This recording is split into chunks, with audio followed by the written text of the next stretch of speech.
Hello friends, कैसे हैं आप सब। तो स्वागत है आज की वीडियो में आपका। तो आज का टॉपिक हमारा एमएस एक्सेल का होम टैब है। मैं कंप्लीट होम टैब आपको आज क्लियर करने जा रहा हूं। वैसे मैंने होम टैब के ऊपर शॉर्ट वीडियोस बनाई हुई हैं, जो आपको डिस्क्रिप्शन बॉक्स में आपको उनका लिंक मिल जाएगा, तो आप वहां देख सकते हैं। तो आज हम कंप्लीट क्या कर रहे हैं, होम टैब। तो शुरू करते हैं आज का वीडियो।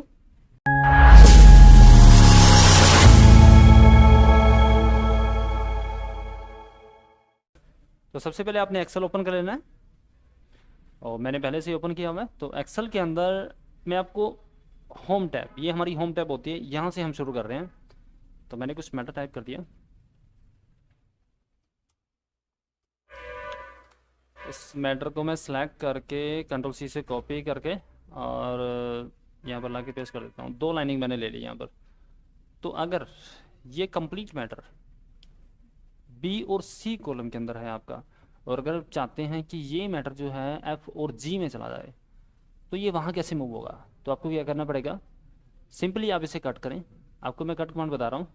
कट करना है और लेकर कहाँ जाना है, एफ और जी पे। तो आप एफ पर कर्सर लेकर आ गए और यहाँ पर पेस्ट कर दें, तो आपका मैटर जो है वो मूव हो जाता है। तो कट और पेस्ट कमांड को जोड़ने से क्या हुआ, मूव कमांड बनी। आप फिर से कट करें और आप फिर से, अगर आप इसे ए कॉलम में लेकर आना चाहें या फिर पहले ए कॉलम के पहले रो में लेकर आना चाहते हैं, तो आप एंटर प्रेस भी कर सकते हैं। एंटर मीन्स लास्ट पेस्ट होता है। अगर आपने कॉपी या कट किया हुआ है तो उसके बाद वो लास्ट पेज का काम करता है। उसके बाद अगर आप इसको शॉर्टकट तरीके से मूव करना चाहें तो उसके लिए भी आपके पास ऑप्शन है। आप इसको सिलेक्ट करें। सेलेक्ट करने के बाद देखो, इसकी लाइनिंग पर कर्सर लेकर आएंगे तो ये मूव साइन बनता है। वैसे ही डॉक्टर प्लस साइन बनता है सिंपली। और अगर आप सेलेक्ट करके उसकी लाइनिंग पर कर्सर लेकर आएंगे तो मूव साइन बनता है। आप इसे प्रेस करें, माउस से बटन को प्रेस करें और उसके बाद इसे कहीं भी मूव कर सकते हैं आप। तो आप ऐसे भी मूव कर सकते हैं, अदरवाइज कट कमांड आपके पास है ही है। अगर आपको शॉर्टकट नहीं आता तो आप इसको मैटर को कट करें और जहां लेकर आना है वहां पर क्लिक करके एंटर प्रेस कर दें या फिर पेस्ट कर दें, आपका मैटर मूव हो जाएगा। अब अगर बात आती है इसकी मैटर की डुप्लीकेट बनाने की, तो उसके लिए क्या करना पड़ता है, हमें कॉपी और पेस्ट करना पड़ता है। सिंपली सभी को पता है कॉपी पेस्ट कैसे होता है। तो मैं आपको फिर से बताता हूँ एक बार। आपने सेलेक्ट कर लेना है, सेलेक्ट करके आप इसे कॉपी करें। कॉपी करने के बाद आप इसे यहाँ पर पेस्ट करना चाहते हैं तो पेस्ट करें। अगर आपको सिर्फ पेस्ट एक ही बार करना है, देखो पेस्ट वहाँ पर अभी भी चल रहा है, अगर आप यहाँ चाहते हैं फिर पेस्ट हो जाएगा, लेकिन जस्ट एक ही बार पेस्ट करना है तो आपको करना कुछ नहीं है। सिर्फ कॉपी करने के बाद एक बार एंटर प्रेस कर दें तो पेस्ट हो जाएगा, लेकिन उसके बाद पेस्ट कमांड आपकी बंद हो जाएगी। मैंने अभी भी बताया था कि एंटर जो है, अगर कट या कॉपी किया हुआ है तो एंटर जो है वो पेस्ट का काम करेगा, लेकिन लास्ट पेस्ट का काम करेगा, उसके बाद वो पेस्ट नहीं करेगा। उसके बाद हमारा फॉर्मेट प्रिंटर है। मैंने फॉर्मेट प्रिंटर के बारे में पहले भी बताया हुआ है, तो फिर से देखते हैं। सेलेक्ट करेंगे मैटर को। मैंने इसके अंदर फॉर्मेटिंग दे दी, कुछ बोल्ड इटैलिक कर दिया, अंडरलाइन भी हो सकता है, और यहाँ से मैंने इसकी लैंग्वेज भी थोड़ी चेंज कर दी। ये मेरा हाईलाइट कलर होता है, मैं इसकी बैकग्राउंड कलर दे सकता हूँ। ये मेरा फ़ॉन्ट कलर होता है। सेलेक्ट करके उसके बाद मैंने यहाँ से फ़ॉन्ट कलर इसका येलो दे दिया, येलो कर दिया। ठीक है, ये थोड़ी सी फॉर्मेटिंग मैंने इसके अंदर की है। तो सेम फॉर्मेटिंग अगर मुझे इन दो कॉलम्स में भी करनी हो तो उसके लिए करना क्या है, आपको इस पर सिर्फ कर्सर लाकर रखना है, या फिर आप सेलेक्ट कर सकते हैं। क्लिक करोगे तब भी वो सिलेक्ट है, क्योंकि एक सेल तो सिलेक्ट है आपका। उसके बाद आप फॉर्मेट पेंटर के अंदर जाएं और उन दो कॉलम्स के अंदर जिनमें भी आप ये डालना चाहते हैं उनको सिलेक्ट करके छोड़ दें। देखो फॉर्मेट टेबल आपका, फॉर्मेट पेंटर आपका काम करेगा। तो सेम फॉर्मेटिंग आपकी दूसरे में भी आ जाएगी। उसके बाद हमारा लैंग्वेज, ये फ़ॉन्ट होते हैं, फ़ॉन्ट चेंज कर सकते हैं आप। बोल्ड इटैलिक अंडरलाइन आपको पता चल चुका है। अगर आप अनबोल्ड करना चाहें तो इसी से, वहीं से आप इसे अनबोल्ड और अनइटैलिक कर सकते हैं, नॉर्मल हो जाएगा। तो अगर आपके जो पैरा है, हमने एक परफॉर्मा अगर आपका बना हुआ है यहाँ पर, और आप चाहते हैं कि इसके अंदर ये जो लाइनिंग लग रही हुई है, इनको ग्रिड लाइंस बोलते हैं। ये लाइनिंग कभी प्रिंट में वैसे आती नहीं है। अगर आप इसे फाइल के अंदर जाके प्रिंट पे क्लिक करके यहाँ पर आपको प्रीव्यू दिखाई देगा, तो आप देखेंगे यहाँ पर, देखो ग्रिड लाइन्स आपकी प्रिंट में नहीं आ रही हैं। तो वो ग्रिड लाइन्स फिर यहाँ काम क्या करती हैं, वो सिर्फ बैलेंस का काम करती हैं, बैलेंस शीट बनाने के लिए काम करती हैं। तो अगर आप इसे प्रिंट में चाहते हैं तो आपको उतना में एरिया जो है वो सिलेक्ट करना पड़ेगा। सिलेक्ट करने के बाद यहाँ से आप बॉर्डर के अंदर जाएंगे, बॉटम बॉर्डर होता है, यहाँ से आप इसमें ऑल बॉर्डर पे क्लिक कर दें, तो ये ग्रिड लाइन्स जो हैं प्रिंट में भी फिर आती हैं। उसके बाद प्रिंट पे क्लिक करें और आपको प्रीव्यू में दिखा देगा। तो ग्रिड लाइन्स आपकी आ चुकी हैं। उसके बाद यहाँ से बैक करें। अगली ऑप्शन हमारी क्या होती हैं, देखो साइज़ इंक्रीज़ करना, डिक्रीज़ करना, ये नॉर्मल सी चीज़ें हैं। आप यहाँ से सेलेक्ट करके इनको साइज़ को इंक्रीज़ कर सकते हैं। डिक्रीज़ कर सकते हैं, जितना भी आप करना चाहें। या फिर यहाँ से ऑटोमेटिक सिर्फ कर्सर लेकर आएँ तो ऑटोमेटिकली आपको प्रीव्यू दिखाएगा, साइज़ कैसे बढ़ता है कैसे घटता है, वो आप यहाँ से सेट कर सकते हैं। उसके बाद यहाँ पर हमारे पास एक ओरिएंटेशन ऑप्शन है।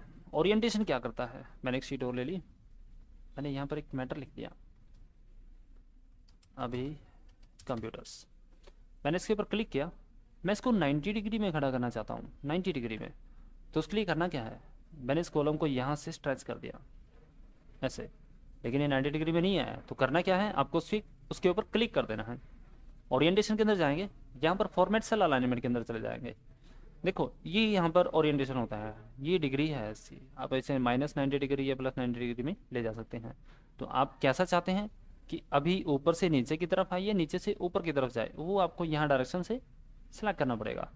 तो मैंने ये लेकर ओके कर दिया, तो मैटर आपका वैसे ही रोटेट हो जाता है। उसके बाद आप कॉलम को जितना टाइट करना चाहें करके, यहाँ से कॉलम को टाइट करके और एडजस्टमेंट कर सकते हैं। अगर इसे बिल्कुल सेल के सेंटर में चाहते हैं आप, तो उसके लिए आपको ये अलाइनमेंट यूज़ करनी पड़ेंगी। देखो मैं थोड़ा कंट्रोल Z कर देता हूँ, वापस कर देता हूँ। यहाँ पर सेंटर अलाइनमेंट ये होता है अप डाउन का अलाइनमेंट, ये होता है लेफ्ट राइट का। अप डाउन की सेंटर है, ये लेफ्ट राइट की सेंटर है। तो सेंटर अलाइनमेंट होती है हमारी ये। तो यहाँ से आप मैटर की सेंटर अलाइनमेंट या लेफ्ट राइट जो भी आप चाहते हैं वो कर सकते हैं। उसके बाद आपकी अगली कमांड जो है वो wrap टेक्स्ट होती है। wrap टेक्स्ट क्या काम करती है, मैंने थोड़ा सा मैटर लिख दिया।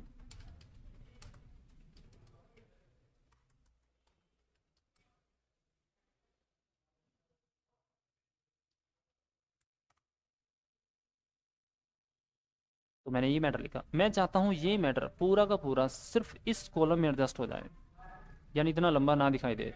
तो उसके लिए आपकी wrap टेक्स्ट कमांड काम करती है। आपने सिंपली करना कुछ नहीं है, सिर्फ जहाँ से आपने मैटर को लिखना शुरू किया है आप उस पर क्लिक करके wrap टेक्स्ट पे क्लिक कर दें, तो आपका मैटर देखो एक ही सेल के अंदर एक साथ इकट्ठा हो जाता है। तो उसके बाद आप इसे अलाइनमेंट आप यूज़ करें। अगर आप मैटर को थोड़ा स्ट्रेच करना चाहते हैं तो आप यहाँ से कॉलम को जितना भी लेंगे उस हिसाब से ही एडजस्ट हो जाता है आपका। रो आपको लग रहा है ज़्यादा है तो आप यहाँ से रो की सेटिंग कर सकते हैं। तो इस तरह से आप मैटर को सेट कर सकते हैं wrap टेक्स्ट के थ्रू। ये wrap टेक्स्ट कमांड आपको ओरिएंटेशन के अंदर भी मिलती है। यहाँ पर फॉर्मेट सेल अलाइनमेंट के अंदर जाएंगे, अगर आप यहाँ से wrap टेक्स्ट ऑन करेंगे तब भी काम करता है ये। तो दो तरह से आप इस ऑप्शन को यूज़ कर सकते हैं, सिंपली बाहर भी पड़ा है और यहाँ ऑप्शन के अंदर जाके भी आप इसका यूज़ कर सकते हैं। मर्जन सेंटर, मर्जन सेंटर कमांड क्या काम करती है, सपोज करूँ मुझे ये मैटर जो है ये इन 4 कॉलम के अंदर, इन 4 कॉलम्स का मुझे करना क्या है, एक बनाना है, यानी एक सेल में इसे कन्वर्ट करना है। तो उसके लिए मर्जन सेंटर काम करती है। आपको करना क्या है, मैटर को सिलेक्ट किया 4 कॉलम तक और उसके बाद मर्जन सेंटर कर देंगे। तो देखो वो पूरा का पूरा एक कॉलम काउंट होगा, एक कॉलम में आ जाएगा, एक सेल बन गया वो सारा। उसके बाद आपका नंबर ग्रुप होता है, नंबर ग्रुप के तरफ चलते हैं हम। अगर मैंने सपोज करो कोई न्यूमेरिक वैल्यू लिखी और इसके साथ मैंने परसेंटेज का साइन लगा दिया, तो ये सेल कौन सी है, H कॉलम की नंबर 10 रो है। तो अगर इस सेल में से मैं कभी भी इस वैल्यू को डिलीट कर दूं, डिलीट करने के बाद अगर मैं न्यूमेरिक वैल्यू लिखता आता हूं तो वहां पर देखो ऑटोमेटिकली परसेंटेज आ गई। आप इसे जितनी मर्जी बार लिखे, कटिंग करके फिर से लिखें, तो वहां से परसेंटेज कभी नहीं जाता, क्योंकि देखो हर सेल जो है यहाँ पर देखेंगे जनरल है, लेकिन यहाँ पर आके ये कन्वर्ट हो गया परसेंटेज में। तो बस करना कुछ नहीं है, सिंपली आप इसे जनरल कर दें, उसके बाद लिखें, नॉर्मल हो जाएगा। अगर आप किसी वैल्यू को डॉलर में कन्वर्ट करना चाहते हैं तो डॉलर में ले सकते हैं। कई बार हमें रुपीज़ वगैरह के अंदर लेना होता है, तो यहाँ से आपको मोर अकाउंट के अंदर जाके यहाँ पर आपको सिंपल हिंदी का मिल जाएगा, इनमें से आपने सर्च कर लेना है, तो आपको रुपीज़ भी लगा सकते हैं। परसेंटेज में कन्वर्ट करना परसेंटेज में हो जाता है, कोमे से वैल्यू आपकी कोमे में कन्वर्ट हो जाएगी। डेसिमल्स क्या काम करते हैं, देखो एक्सेल के अंदर अगर आप 1.20 डालते हैं तो 20 नहीं आएगा, 2 आएगा सिर्फ, यानी आपका जो जीरो है डेसिमल है वो कभी नहीं आएगा। 3.60 डालें, देखो नहीं आएगा। 5.40 डालें, नहीं आएगा। 8.20 डालें, नहीं आएगा। लेकिन अगर आप मेंशन करना चाहते हैं, शो करना चाहते हैं इसके अंदर कि वो डेसिमल्स कैसे आते हैं, तो उसके लिए करना क्या है, आपको उनको सेलेक्ट कर लेना है और यहाँ से डेसिमल्स इंक्रीज़ कर देने हैं, जितने भी करने हैं उतने कर सकते हैं। यहाँ से डिक्रीज़ होते हैं तो कम ज़्यादा यहाँ से आप कर सकते हैं। उसके बाद फॉर्मेट, कंडीशन फॉर्मेटिंग हमारा टैब होता है, तो उसको करते हैं कवर। कंडीशन फॉर्मेटिंग के लिए मुझे एक टेबल बनाना पड़ेगा, तो बना लेते हैं सिंपली सा।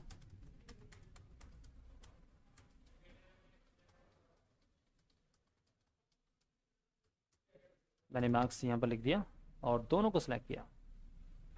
उसके बाद कंडीशनल फॉर्मेटिंग के अंदर के देखो यहाँ पर कलर्स में आ गया, सबसे पहले मैं बार कलर का, तो मैंने ये कलर लिया, तो देखो वैल्यू के हिसाब से ये एक बार में कन्वर्ट हो गया, चार्ट में कन्वर्ट हो गया। हाईएस्ट जिसमें कलर्स हैं उस हिसाब से उसकी वैल्यू है, यानी ज़्यादा वैल्यू वाले पे ज़्यादा कलर आ रहा है। उसके बाद फिर से सेलेक्ट करें, अगला देखते हैं। यहाँ पर ये बैकग्राउंड कलर होते हैं, ये भी वैल्यू के हिसाब से हैं, जो भी आप लेना चाहें। देखो ये लाइट से ग्रीन की तरफ गया, ये ग्रीन से लाइट की तरफ गया, यानी जो हाईएस्ट हैं वो क्लिक करके देखते हैं एक बार, जो हाईएस्ट है वो लाइट कलर है, यानी उसका वाइट कलर हो गया बैकग्राउंड, और जो सबसे लो में है वो सबसे ग्रीन हो गया। तो ये भी कंडीशन के हिसाब से इसमें सेट होते हैं। यहाँ पर आइकन्स होते हैं, आप इनमें से आइकन कोई भी ले सकते हैं। सपोज करो मैंने ये ले लिया, तो ये किस हिसाब से लगे, मतलब किस कंडीशन के हिसाब से ये सेट हुए। अगर आप ये देखना चाहते हैं तो सेलेक्ट करें और इसके मोर रूल के अंदर जाएं। मोर रूल के अंदर आपको यहाँ पर दिखाता है when value is greater than और इज इक्वल टू 67, वो भी परसेंटेज के अंदर। तो मैं इसे नंबर कर देता हूँ, मैं अपने हिसाब से सेट करना चाहता हूँ। अगर ये 80 से अबव है तो ये ग्रीन हो जाएंगे, ये जो वैल्यूज़ हैं हमारी। और मैंने यहाँ पर डाल दिया 50। 80 टू 50 के बिटवीन जो होंगे, 80 से ज़्यादा और 50 से कम, नहीं 80 से कम और 50 से ज़्यादा, उसके बीच वाले जो हैं वो वाले क्या होंगे, येलो हो जाएंगे। और जो 50 से कम होंगे, लेस देन, तो वो हो जाएंगे रेड। अब चेक करें तो उसी हिसाब से ये सेट हो जाते हैं। तो ये कंडीशन के हिसाब से जैसे भी आप इसे फॉर्मेटिंग करना चाहें तो फॉर्मेट कर सकते हैं। देखो जब ये फॉर्मेटिंग दे रहे थे तो क्या हुआ, सिर्फ न्यूमेरिक के साथ हमारे चेंजेस हुए, कैरेक्टर हमारे ऐसे ही पड़े हैं, इनमें कोई भी चेंजेस नहीं हुआ। तो उनके लिए क्या करना है, अगर आपको चाहिए तो उसके लिए फॉर्मेट टेबल अलग से पड़ा है, तो वहाँ पर फॉर्मेट आप ओके करेंगे तो उनके अंदर भी फॉर्मेटिंग आ जाती है। बट ये कंडीशन वाइज नहीं होती, ये अल्फ़ाबेटिकली वाइज आप इसे नहीं ले सकते। ये सेल स्टाइल होता है, अगर आपने कुछ भी सेल सेलेक्ट करें तो यहाँ से आप सेल कोई भी सिंपल एक साल में कन्वर्ट कर सकते हैं। ऐसे देखने में आपको बिल्कुल एक साल दिखाई देगा। अब बारी आ जाती है इंसर्ट और डिलीट की। तो मैंने इसके ऊपर टॉपिक पे मैंने वीडियो बनाई थी, तो आप डिस्क्रिप्शन बॉक्स में जाके उसको देख सकते हैं, आपको लिंक वहाँ पर मिल जाएगा। तो मैं इंसर्ट और डिलीट आपको फिर से बता रहा हूँ। देखें एक शीट और ले लेता हूँ, मैं यहाँ पर एक टेबल बनाता हूँ सिंपली सा, name, app name, address,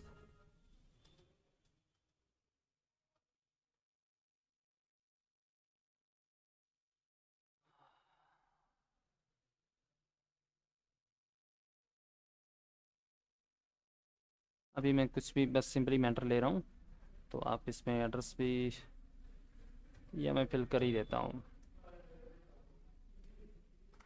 1 minute का टाइम लगेगा, आप प्लीज़ देखते रहें।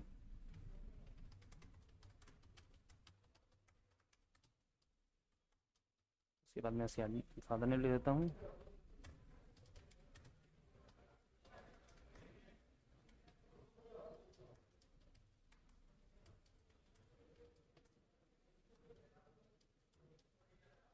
एड्रेस में लिख देता हूँ बिलासपुर, YNR हो गया, कादरी हो गया, अम्बाला हो गया,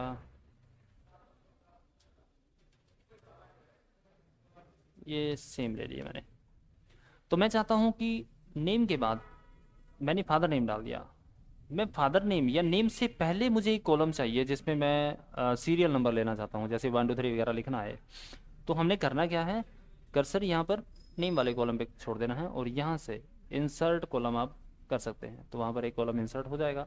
उसके बाद आप यहाँ पर सीरियल नंबर के हिसाब से एक डालना चाहते हैं तो आप डाल सकते हैं, फिर 1 और 2 और दोनों को सिलेक्ट करके आप ड्रैग कर दें तो आपकी काउंटिंग आ जाती है।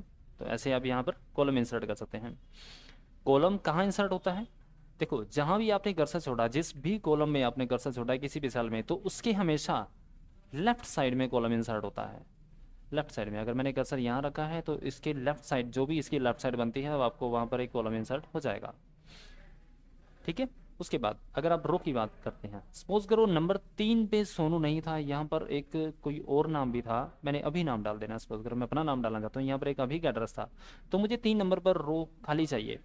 तो मैं करूँगा क्या, 3 पर कर्सर रख के यहाँ से इंसर्ट रो कर दूंगा। देखो वहाँ पर एक रो खाली हो गया, तो यहाँ पर मैं नंबर 3 कर दूंगा और फिर उसको मैं सेलेक्ट करके यहाँ पर ड्रैग कर दूंगा और यहाँ पर अभी नाम डाल दूंगा। अभी, और यहाँ पर फिर मैं उसके फादर नेम डाल दूँगा, और यहाँ पर उसका एड्रेस डाल दूँगा YNR ऐसे। तो आपको इंसर्ट करना आ गया। सपोज करो ये कॉलम मेरे पास एक्स्ट्रा है, मुझे इसे डिलीट करना है, तो उसके लिए फिर आपको डिलीट कॉलम का यूज़ करना पड़ेगा। आपको सिर्फ उस कॉलम के अंदर कर्सर रख देना है और यहाँ से डिलीट कॉलम कर देंगे, तो आपका पूरा का पूरा कॉलम वहाँ से डिलीट हो जाएगा। अगर आप रो भी को डिलीट करना चाहते हैं, सपोज करो यहाँ पर आपको ये गौरव नाम का कॉलम नहीं, रो नहीं चाहिए या लिस्ट में नहीं चाहिए नाम, तो आप उस रो पे क्लिक करें और डिलीट रो कर दें, तो वो पूरा का पूरा रो वहाँ से डिलीट हो जाएगा आपका। तो इस तरह से आप रो और कॉलम डिलीट और इंसर्ट कर सकते हैं। इनके शॉर्ट्स तरीके भी होते हैं, वो मैं वीडियो में मैंने बताया हुआ है, तो आप डिस्क्रिप्शन बॉक्स में इंसर्ट रो कॉलम का जो लिंक होगा उसको क्लिक करके आप उसका डिस्क्रिप्शन देख सकते हैं। फॉर्मेट, फॉर्मेट के अंदर रो की हाइट बताता है। तो रो की हाइट कितनी होती है? 15.00 20 पिक्सल्स। कॉलम की कितनी होती है? आप दोनों के बीच में कर्सर लेकर आए, आपको दिखाएगा 8.43 और 64 पिक्सल होती है। तो अगर कई बार आपके रो अनफिट हो जाते हैं, जैसे मैंने यहाँ से ये अनफिट कर दिए, इस टाइप से थोड़े लूज कर दिए, और आप चाहते हैं कि ये बिल्कुल 15.0 पर फिट हो जाएं, तो उसके लिए करना क्या है? आपको Ctrl+A सेलेक्ट ऑल कर लेना है और यहाँ से ऑटो फिट रो हाइट कर देनी है, तो ये ऑटोमेटिकली 15.00 पर फिट हो जाते हैं। इसी तरह से आप कॉलम अगर करना चाहें तो Ctrl+A सेलेक्ट ऑल करके जब आप कॉलम को ऑटो फिट करते हैं तो ये कभी भी फिट नहीं होते। ये बात ध्यान रखना, ये कभी भी यहाँ से ऑटोमेटिकली फिट नहीं होते। ऑटोमेटिकली कॉलम की हाइट देखो वो बहुत ज़्यादा कम हो गए, आप चेक करेंगे देखो 8.86 रह गया, यानी टोटल 8.43 था, तो वो नहीं रहा, 6 पॉइंट रह गया। तो इसको सही कैसे करेंगे? उसके लिए आपको Ctrl+A सेलेक्ट ऑल करना है और यहाँ पर कॉलम की जो विड्थ होती है इसमें आपको 8.43 फिल कर देना है, 8.43, और एंटर प्रेस कर देना है, तो आपके कॉलम की विड्थ तब जाके सेट हो गई। अदरवाइज आप ऐसे ऑटो फिट नहीं कर सकते। इसमें हाइड और अनहाइड का है, आप कॉलम या रो कोई भी हाइड और अनहाइड करना चाहें तो उसके लिए आप इसे यूज़ कर सकते हैं। सपोज करो मुझे सी कॉलम यहाँ पर नहीं चाहिए, फादर नेम वाला एड्रेस लिस्ट जो है वो मुझे इस कॉलम टेबल के अंदर नहीं चाहिए, तो उसके लिए करना क्या है? आप यहाँ से कॉलम हाइड कर देंगे, आपका कॉलम हाइड हो गया। लेकिन अब अनहाइड करना चाहें तो वो अनहाइड करने से कभी वापस नहीं आता, क्योंकि वो बी और डी के बीच में हाइड है। तो करना क्या है? आपको दोनों को हेडिंग से आपको इन दोनों को सिलेक्ट कर लेना है और उसके बाद आप यहाँ से अनहाइड कॉलम करेंगे, तब वो कॉलम वापस आता है। इसी तरह से रो होता है, रो को हाइड करके और अनहाइड उसी तरह से होगा, आपको हेडिंग को दोनों तरफ से सिलेक्ट करके तभी वो अनहाइड होगा, ऐसे वो अनहाइड नहीं होता। शीट रीनेम, देखो यहाँ पर शीट नंबर 3 है, तो आप इसका नाम चेंज कर सकते हैं। रिपोर्ट बुक, मैंने रिपोर्ट बुक इसका नाम दे दिया, तो ये शीट नेम होता है। मूव और कॉपी शीट, अगर इस शीट का मुझे एक डुप्लीकेट मूव करना है, मतलब एक कॉपी भी करना है, उसको डुप्लीकेट भी होना चाहिए और मूव भी होना चाहिए, यानी वो मुझे 2 शीट के आगे एक और ऐड करना है, तो आपको यहीं शॉर्टकट करें, राइट क्लिक करके मूव और कॉपी शीट में जाएं और आप एंड पर कर्सर लाके क्रिएट ए कॉपी कर दें और ओके करेंगे, तो देखो यहाँ पर आपको सेम डुप्लीकेट फाइल एक और मिल जाएगी। यानी मूव कर सकते हैं आप, डुप्लीकेट बना सकते हैं उसका। टैब कलर, आप उसके पीछे का बैकग्राउंड कलर चेंज कर सकते हैं, देखो यहाँ पर रेड हो जाएगा वो, तो इसे टैब कलर बोलते हैं। ये हमारी टैब होती हैं, तो टैब का कलर आप यहाँ से चेंज कर सकते हैं। प्रोडक्ट शीट वगैरह आपने नहीं करना भी, सिग्मा सम होता है, तो सम करने के लिए होता है। कोई भी न्यूमेरिक वैल्यू देखता हूँ मैं अगर है इसमें, देखो यहाँ पर है, तो मैंने ब्लैंक सेल नीचे छोड़ देना और सिग्मा पर क्लिक करने से वो सम हो जाता है। अब फिल क्या काम करता है? फिल मीन्स भरना होता है। अगर मैंने यहाँ पर अपना नाम लिखा, मुझे ये सेम नेम नीचे भी चाहिए यहाँ पर, तो उसके लिए मैं Ctrl+D प्रेस करूंगा, देखो डाउन फिल हो जाता है। राइट में कर्सर को Ctrl+R फिल हो जाता है। अप और लेफ्ट के लिए कोई शॉर्ट कमांड नहीं होती, आपको यहाँ से अप ही करना पड़ेगा। और यहाँ आपको इसके लेफ्ट में चाहिए, तो आप यहाँ से फिल में लेफ्ट पे क्लिक करेंगे तो वो लेफ्ट में भी आता है। उसके बाद इसके अंदर एक सीरीज कमांड होती है।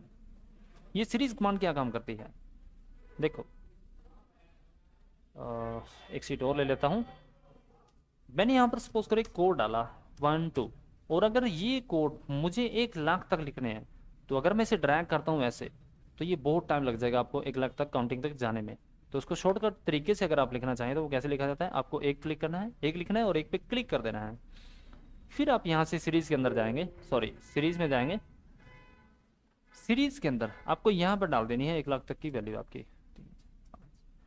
अब वो कॉलम भी लिखना है तो आपको यहाँ से कॉलम भी सिलेक्ट करना है, अदरवाइज वो रो में लिख देगा। तो ओके कर दें। उसके बाद देखें आपकी वैल्यू बिल्कुल 1 लाख तक जा चुकी है। अगर देखना चाहें तो आपको कंट्रोल से डाउन एरो प्रेस करना है, control plus down arrow press करें तो आप डायरेक्ट 1 लाख पर चले जाओगे। कंट्रोल प्लस अप एरो से आप ऑटोमेटिकली पहले सेल में आ जाओगे। तो यहाँ पर ये सीरीज कमांड आपकी काम करती है। क्लियर ऑल जितना सेलेक्ट होगा आपका मैटर तो उसको बस क्लियर कर सकते हैं, साफ कर सकते हैं। मैटर को सिलेक्ट करें और यहाँ से क्लियर ऑल कर दें तो मैटर क्लियर हो जाता है। अगर आपको सिर्फ फॉर्मेट साफ करना है, सपोज करो इसमें कुछ फॉर्मेटिंग दी हुई है, अगर ये करनी है तो यहाँ से आप क्लियर फॉर्मेट कर सकते हैं, तो फॉर्मेट क्लियर हो जाता है। उसके बाद शॉर्ट क्या होता है, आपके मैटर को असेंडिंग और डिसेंडिंग ऑर्डर के अंदर सेट करता है, A to Z alphabetically set हो जाते हैं, तो वो आप इसमें काम करते हैं। लास्ट में आपकी फाइंड और रिप्लेस 2 कमांड्स होती हैं। फाइंड किसी वर्ड को फाइंड करना, इसमें से सपोज करो आपको कोई फाइंड ढूंढना है, कोई वर्ड ढूंढना है तो फाइंड में जाएंगे और यहाँ पर मुझे बी फाइंड करना है तो मेन डॉक्यूमेंट करें, आपका कर्सर आपका बी पे चला जाएगा। रिप्लेस आपको पता है कि बी की जगह अगर आप कोई और नाम से कन्वर्ट करना चाहें तो एम करना है, तो अब यहाँ से रिप्लेस कर दें तो जहाँ भी बी है वहाँ पर एम आ जाएगा। अगर रिप्लेस ऑल करूँगा तो जहाँ जहाँ भी बी है हर जगह वो कन्वर्ट कर देगा। गो टू कमांड हमारी आखिरी होती है, लास्ट हमारी होम टैब की आखिरी कमांड है गो टू। गो टू क्या काम करता है, देखो हमारा कर्सर जो है वो पी के 33 रो कॉलम में पड़ा है, यानी पी कॉलम के 33 रो में पड़ा है। मैं चाहता हूं कि मैं के कॉलम के 9000 रो में चला जाऊं, तो ये जो कर्सर है ये ऑटोमेटिकली के कॉलम के 9000 रो में चला जाएगा।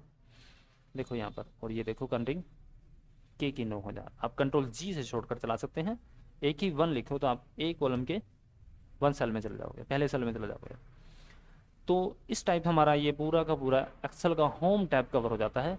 तो आशा करता हूँ आपको मेरा वीडियो पसंद आया होगा। प्लीज़ चैनल को लाइक और सब्सक्राइब जरूर करें और वीडियो को प्लीज़ शेयर करें। Thank you.